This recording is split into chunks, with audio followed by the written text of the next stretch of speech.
दोस्तों नमस्कार। आनंद की तरफ से आपका बहुत बहुत स्वागत है आप ही के चैनल पे। क्योंकि आप लोगों का प्यार इसे भरपूर मिल रहा है, इसलिए मैं आपका चैनल बोल रहा हूँ। क्योंकि जो भी कंटेंट है, जो भी कॉन्टेक्ट्स है उसमें, वो सब आप लोगों के लिए है। चाहे वो हेल्थ टॉपिक में बात कर रहा हूँ, चाहे पैसों के बारे में बात कर रहा हूँ, या किसी बिजनेस के बारे में बात कर रहा हूँ, सब कुछ आपके लिए है।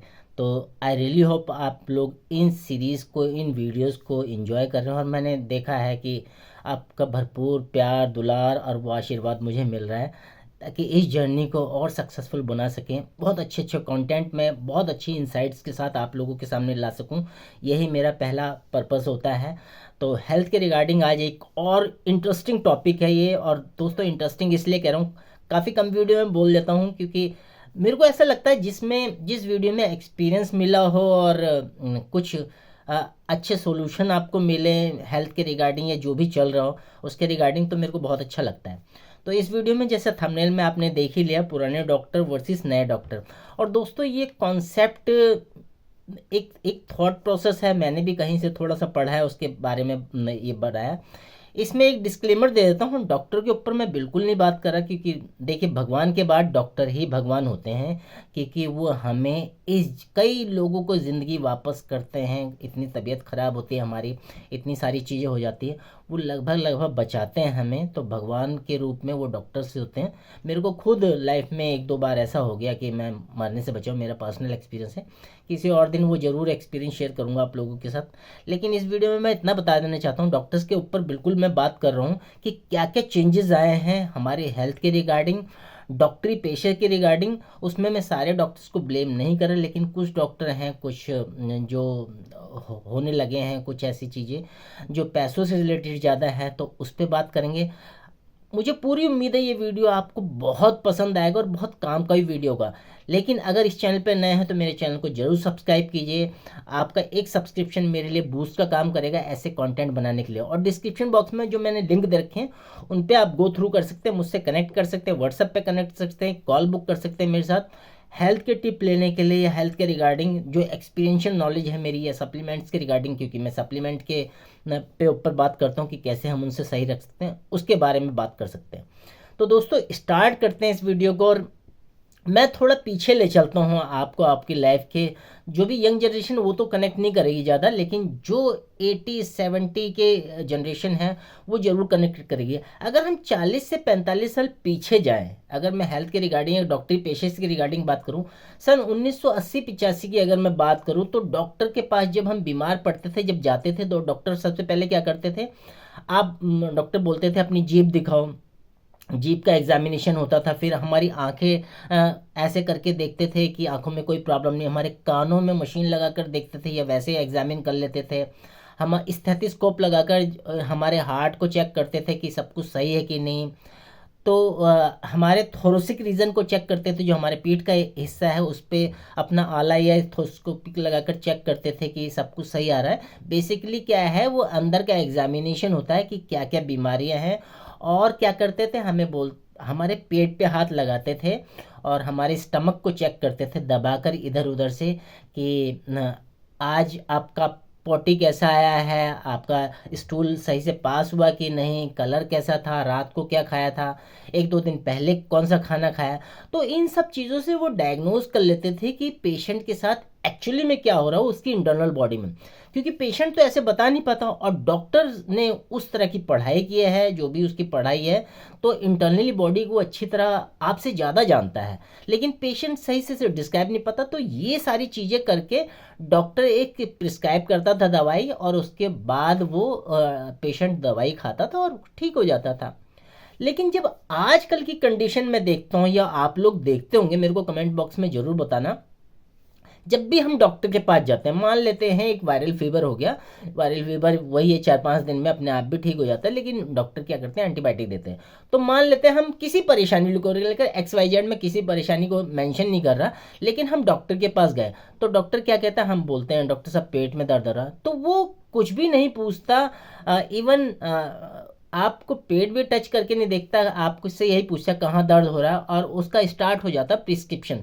जो उसका प्रिस्क्रिप्शन होता है, तो पेन से स्टार्ट कर देता, अच्छा पेन हो रहा है, तो फ़ौरन ही वो प्रिस्क्राइब कर देता है, या आपको डायग्नोज के लिए लिख देता टेस्ट, एंडोस्कोपी लिख देगा, या एक्सरे लिख देगा या अल्ट्रासाउंड लिख देगा या सीटी स्कैन लिख देगा या एमआरआई लिख देगा। तो ये सारे टेस्ट है, इसमें जो भी एक दो टेस्ट हैं वो लिख देता है।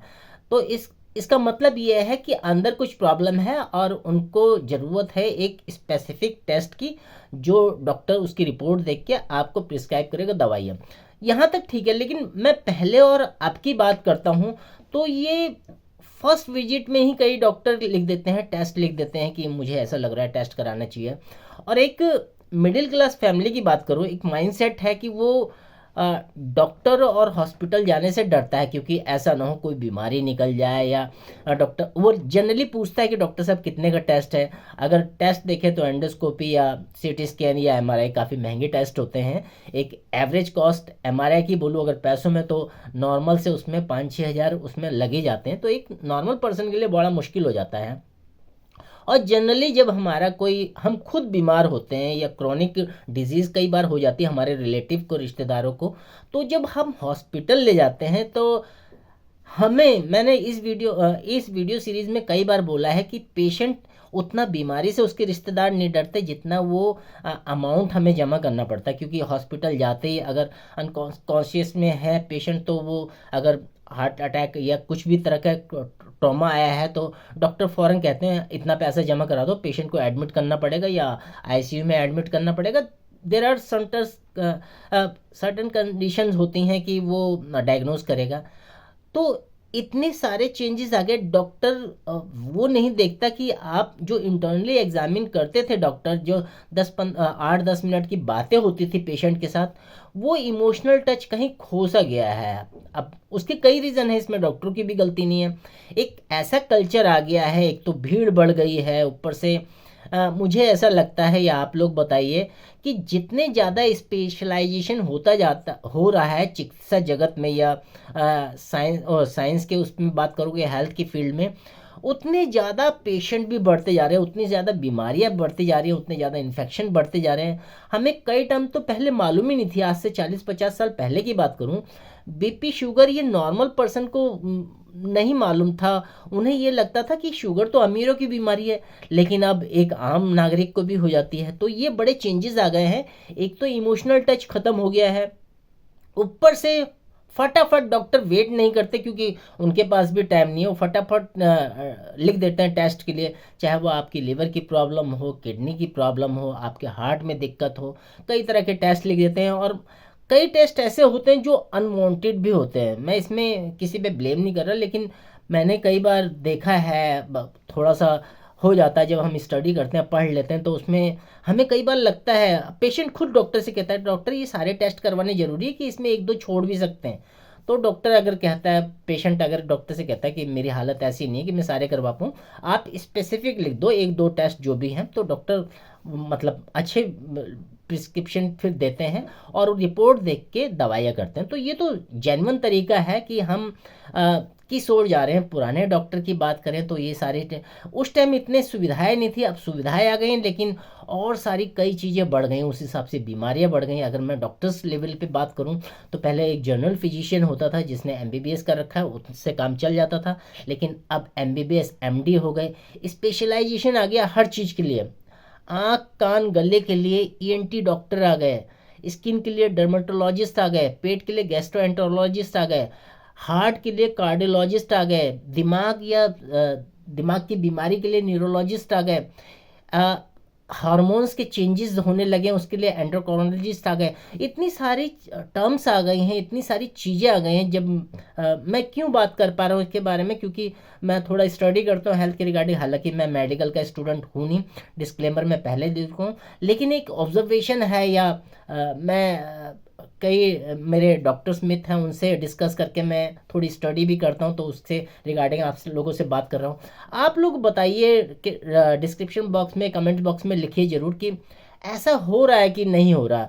जितने ज़्यादा स्पेशलाइजेशन होते जा रहे हैं उतने ही ज़्यादा पेशेंट बढ़ते जा रहे हैं, या डेथ रेट काफ़ी घटी भी हैं। लेकिन आप देखते होंगे सडन मर जाता है पर्सन, कोई भी हो इस दुनिया से चला जाता है, सिंपल एडमिट हुआ और आईसीयू में एडमिट हुआ और चला गया।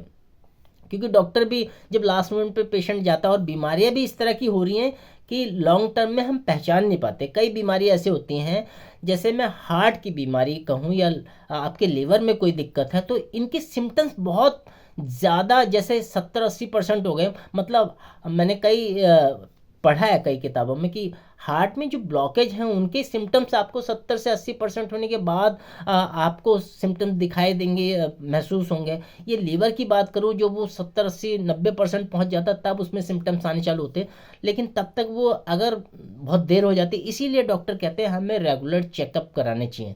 तो मेरा इस वीडियो बनाने का कंसर्न यही है, हम पुराने जो पैथी थी या पुराने डॉक्टर थे वो कैसे किस तरह डायग्नोज करते थे, उसमें थोड़ा ह्यूमन टच था। आजकल चिकित्सीय सुविधाएं बहुत है, डॉक्टर एकदम टेस्ट लिख देते हैं, लेकिन उनकी भी अपनी मजबूरी है, कुछ बाउंड्रीज है, बैरियर्स हैं। तो वो अगर उनकी भी कुछ एक्सक्यूजेज हैं, तो आपको ये सोचना है कि हमें पुराने डॉक्टर या नए डॉक्टर से इलाज कराना चाहिए। मेरा तो कहना है कि आप डॉक्टर्स के पास जाओ मत, आप स्वस्थ रहो, अच्छे से मेंटेन करो अपनी लाइफ को, हेल्दी रहो, क्योंकि अब वो चलन ख़त्म हो गया है, हेल्थ इज़ वेल्थ। अब हेल्थ इज़ ओनली वेल्थ हो गया है। तो हमारा शरीर है, अगर शरीर काम सही करेगा तो हम अपने को खुद को भी संभाल पाएंगे, और अपने जो हमारे डिपेंडेंट जो परिवार है, हमारे स्पाउस है, बच्चे हैं, माता पिता है, पेरेंट्स हैं, सबकी देखभाल करेंगे, और हम सोसाइटी को भी कंट्रीब्यूट कर पाएंगे। क्योंकि अगर हम स्वस्थ हैं तभी हम जॉब पे जा सकेंगे, तभी वो रेवेन्यू जनरेट होगा, और तभी देश की जीडीपी जो भी है उसमें हम टैक्स पेई बन पाएंगे। या लेकिन अगर आप बीमार होकर घर बैठ जाओगे, बिस्तर पकड़ लोगे और एक दिन ख़त्म हो जाओगे, तो इसका जिम्मेदार कौन है? तो थोड़ी सी रिस्पॉन्सिबिलिटी हमारी बनती है। थोड़ा सा अच्छा खाइए, थोड़ा सा एक्सरसाइज कीजिए, थोड़ा सा सोने में भी कॉन्सेंट्रेट, ये सारी चीज़ें हैं जो आप लोगों को पता है। मैं नेक्स्ट वीडियो एक बनाने वाला हूँ जिसमें आपको हेल्थ के रिगार्डिंग बहुत अच्छे टिप्स मिलेंगे। तो ये वीडियो ज़्यादा लंबा हो जाएगा क्योंकि ऑलरेडी 12 मिनट हो चुके हैं। तो इस वीडियो को एंड करते हैं। आप मेरे को कमेंट बॉक्स में ज़रूर बताइए कि इस वीडियो से आपने क्या सीखा, और मुझे किस टॉपिक पे, हेल्थ का कोई ऐसा टॉपिक हो जिस पे मेरे को वीडियो बनाने हैं तो मैं उस पर स्टडी करूँगा। जाहिर सी बात है, मेडिकल का स्टूडेंट नहीं, मेरे को पढ़ के वीडियो बनाना पड़ेगा, लेकिन एक वीडियो बनाता है थोड़ा एक्सपीरियंस हो जाता है आपका, और जो आपके पर्सनल एक्सपीरियंस है वो काम आते हैं। तो एंड करते हैं इस वीडियो को। आई होप आपने पूरा देखा होगा इस वीडियो को एक पर्सन या एक फैमिली के साथ जरूर शेयर करें, क्योंकि उनके थॉट प्रोसेस, उनके माइंडसेट में चेंजेस आएंगे कि यार कोई प्रॉब्लम हो जाए तो हमें जल्दी से डॉक्टर्स के पास जाना चाहिए, या जल्दी टेस्ट करा लेना चाहिए, या हेल्दी कैसे रहें उस पर कॉन्सेंट्रेट करना चाहिए, खाने पर थोड़ा कंट्रोल करना चाहिए, बाहर का फूड ना खाएँ, थोड़ा एक्सरसाइज, ये सब मैंने बता दिया। तो मैंने पहले आपसे रिक्वेस्ट कर ली कि मेरे चैनल को जरूर सब्सक्राइब करें, क्योंकि आपका एक सब्सक्राइब मेरे लिए बूस्ट का काम करेगा, और जल्दी ही मैं अच्छे अच्छे वीडियो इस पे लाने वाला हूं जो आपके आपके और आपकी फैमिली के लिए बहुत बेनिफिशियल रहेंगे। तो मिलते हैं नेक्स्ट वीडियो में, तब तक अपना और अपने परिवार का ख्याल रखिए। Thank you so much for watching.